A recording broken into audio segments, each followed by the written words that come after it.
ఈరోజు ప్రొద్దుటూరు 13వ వార్డులో ఉన్నాం.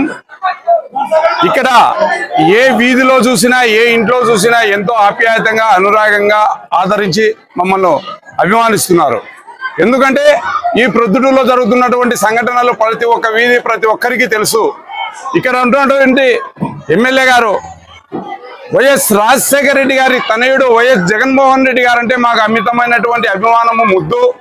ఇక్కడ ఉన్నటువంటి ఎమ్మెల్యే గారు మాకు వద్దు అనే నినాదంతోనే ఈరోజు మేమందరం కూడా ఈరోజు ఈ బహిరంగంగా ప్రజల ముందుకు వచ్చే వాళ్ళు ఎంత ఆదరిస్తున్నారంటే అంత ఆదరిస్తున్నారు. గౌరవ ముఖ్యమంత్రి వర్యులు ఇప్పుడు ఈ స్పందన, ఈ ప్రజాభిమానం చూసి ఖచ్చితంగా ప్రొద్దుటూరులో టికెట్ మార్పు జరగకపోతే చాలా నష్టం అనుభవించాల్సింది వస్తుంది. కనుక గౌరవ ముఖ్యమంత్రి వర్యులు వైఎస్ జగన్మోహన్ రెడ్డి గారు ఖచ్చితంగా ఈ ప్రొద్దుటూరు గురించి ఆయనకు అన్ని విషయాలు తెలుసు.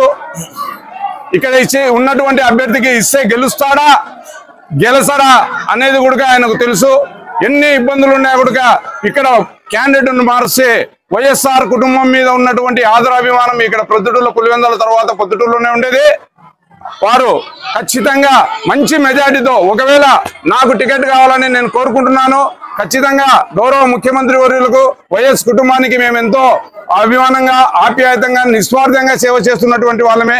ఒకవేళ మాకు గినక రాకపోతే వైఎస్ఆర్ కుటుంబంలో అయినా ఎవరికి ఇచ్చినా కూడా మేమందరము కూడా ఇర్ఫాన్ అయితేనేమి, మురళి అయితేనేమి, లక్ష్మీరెడ్డి అయితేనేమి ప్రతి ఒక్కరము, మున్నీర్ గాని భాస్కర్ గాని ఎమ్మెల్సీతో కూడా అందరం కలిసికట్టుగా పని చేసి ఈ ప్రొద్దుటూరులో 30-35 వేల మెజారిటీ ఖచ్చితంగా తెప్పిస్తామని చెప్తున్నాను. ఇదే గినక ఆయనకి ఇస్తే 30,000 ఓట్లతో ఓడిపోతాడని మేము ఘంటాపదంగా చెప్తున్నాం. ఎందుకంటే మాకు ఇక్కడ ఉన్నటువంటి పరిస్థితులు మాకు తెలుసు. కనుక వైఎస్ జగన్మోహన్ రెడ్డి గారు ముఖ్యమంత్రి వర్యులు, మా అభిమాన నాయకులు ఖచ్చితంగా ఈ ప్రొద్దుటూరులో ఎవరినైనా పరిశీలించి ఎంక్వైరీ చేసి చూసి కనుక టికెట్ ఇస్తే బాగుంటుందని చెప్పి నేను ఘంటాపదంగా తెలియజేసుకుంటూ, నాతో నడిచినటువంటి ఈరోజు ఇక్కడికి వచ్చేసి ఈ వార్డులో ప్రతి ఒక్క ఇంటికి పోతే ఎక్కడ చూసినా నన్ను ఆదరించినటువంటి వారికి, నాతోటి నడిచినటువంటి వారి మా అందరికీ ప్రతి ఒక్కరికి పేరు పేరున హృదయపూర్వక పేరు పేరున ధన్యవాదాలు తెలియజేసుకుంటూ సెలవు.